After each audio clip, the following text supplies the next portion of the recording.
बिस्मिल्लाहिर्रहमानिर्रहीम। अस्सलाम वालेकुम। मैं हूं उसामा जान Zeb Khan, BS physics 6 semester.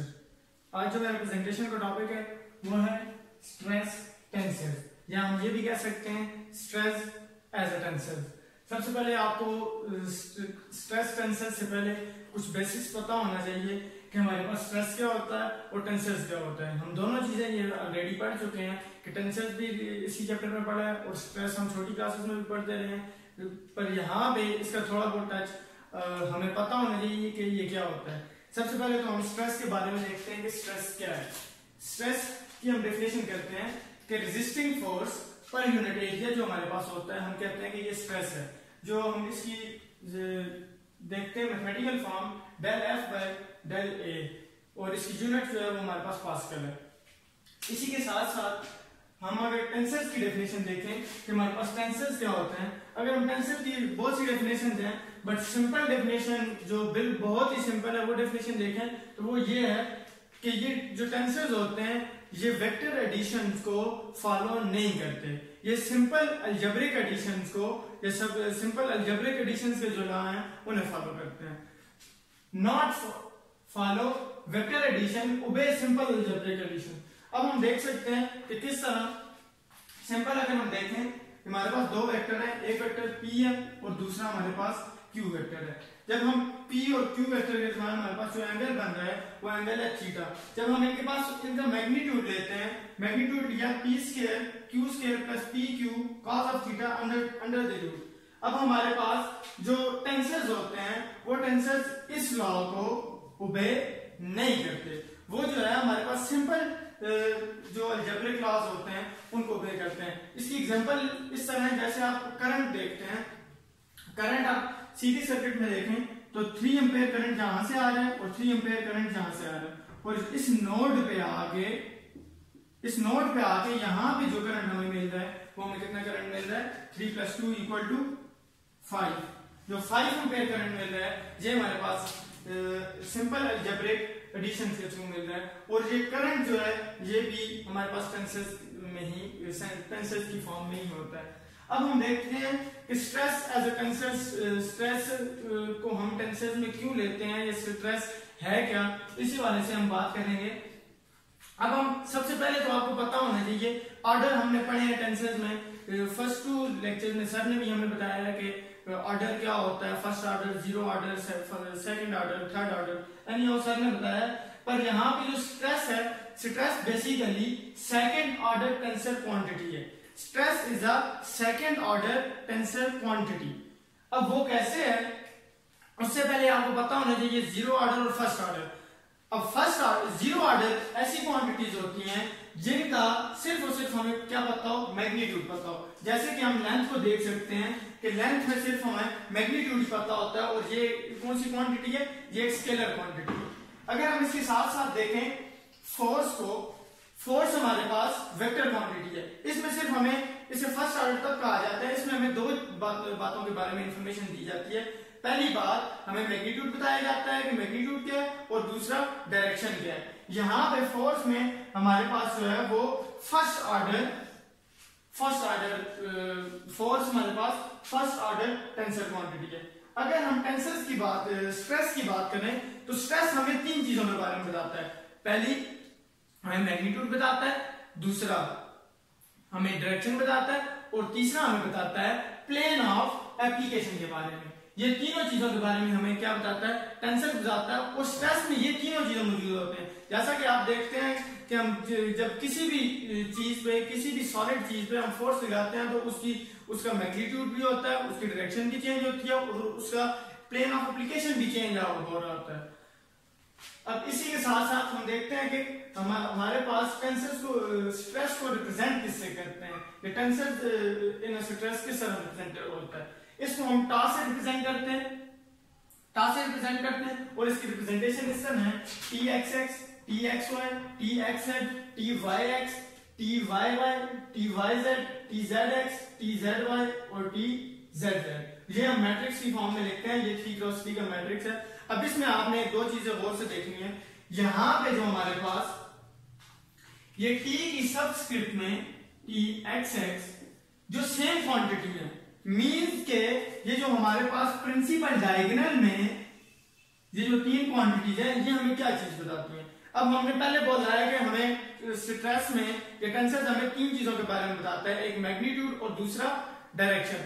अगर हम देखते हैं और ये जो तीन क्वांटिटीज हैं जिनको रेड मार्कर से मैंने सर्कल किया हुआ है, Txx, Tyy और Tzz, ये बेसिकली हमें बताते हैं कि ये डायरेक्शन हमें इंडिकेट करते हैं कि कौन सी डायरेक्शन में डिफॉर्मिंग फोर्स लग रही है, कौन सी डायरेक्शन में डिफॉर्मेशन हो रही है किसी भी मटेरियल की। और ये जो बाकी रिमेनिंग 6 हैं 1 2 3 4 5 6, ये जो बाकी 6 हैं ये हमें बताते हैं कि मैग्नीट्यूड क्या है। Stress at different phases value shows magnitude. अब आपको एक और चीज पता होनी चाहिए, ये क्यूब है।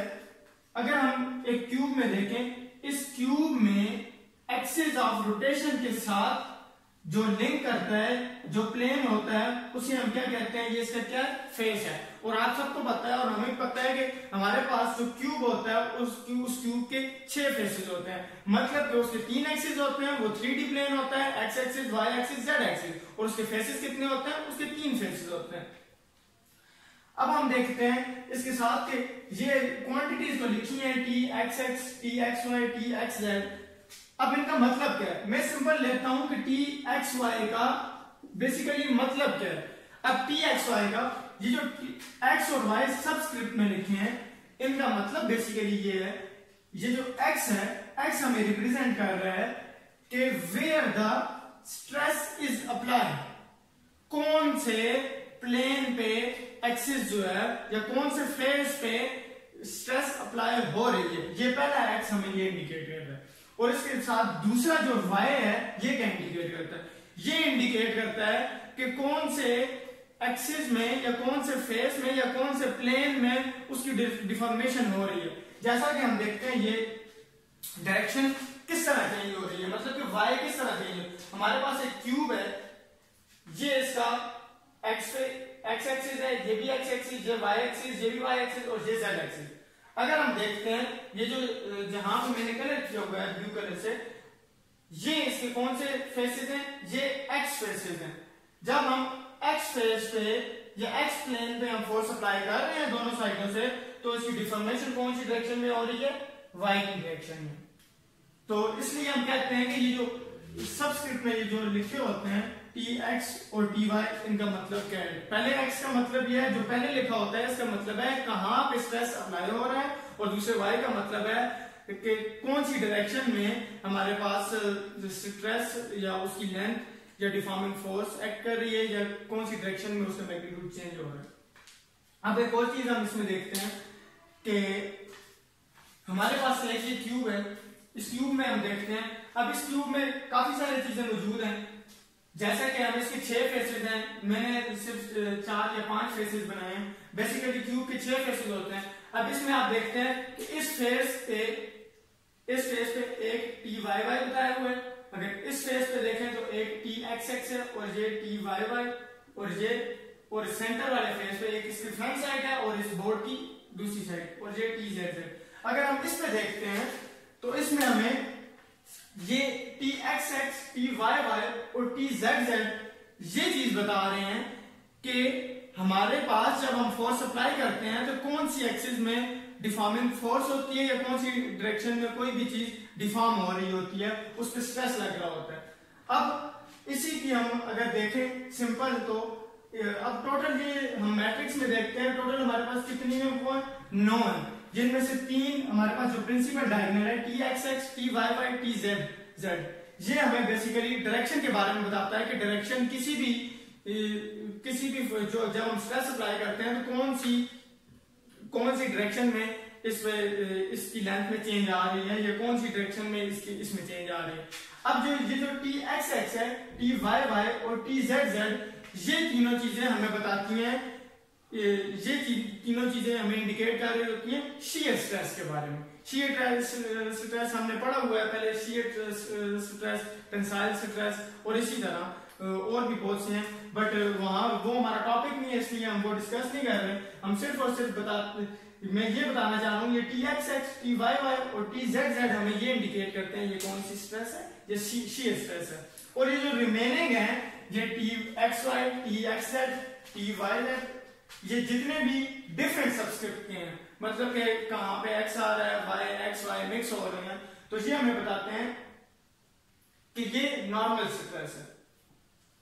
तो अगर हम देखते हैं ऐसे मैथमेटिकल फॉर्म में, या हम देखते हैं कि कब एक शीयर स्ट्रेस जब हम अप्लाई करते हैं तो कब स्टैटिक फॉर्म में होता है या कब इक्विलिब्रियम फॉर्म किसी भी बॉडी में किस टाइम पे एग्जिस्ट करेगी। हमें पता है कि जब भी टोटल फोर्सेस किसी भी बॉडी पे लग रही हो उनका सम करें तो जीरो आए तो वो कौन सी स्टेट होती है, इक्विलिब्रियम स्टेट। अगर हम इसे देखते हैं, मैं कोई एक आध फेस यहाँ पे लिख रहा हूँ, इसका मैंने एक्स वाई प्लेन वाला फेस उठाया और इस पे लिखा है। जैसे ही हम इसमें एक्स एक्सिस पे फोर्स अप्लाई करते हैं तो फोर्स अप्लाई करते हैं, जो एक्स एक्सिस पे फोर्स अप्लाई हो रही होती है वो हमारे पास कौन सी हो रही है, वो क्लॉकवाइज डायरेक्शन में हो रही है।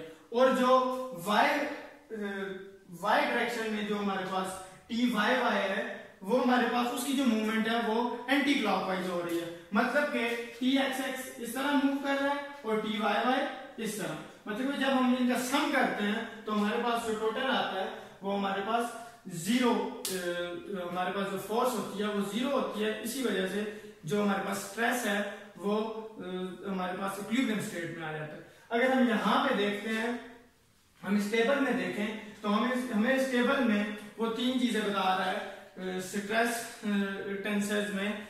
एक तो हमें मैग्नीट्यूड बता रहा है, दूसरा डायरेक्शन बता रहा है और तीसरा प्लेन ऑफ एप्लीकेशन बता रहा है।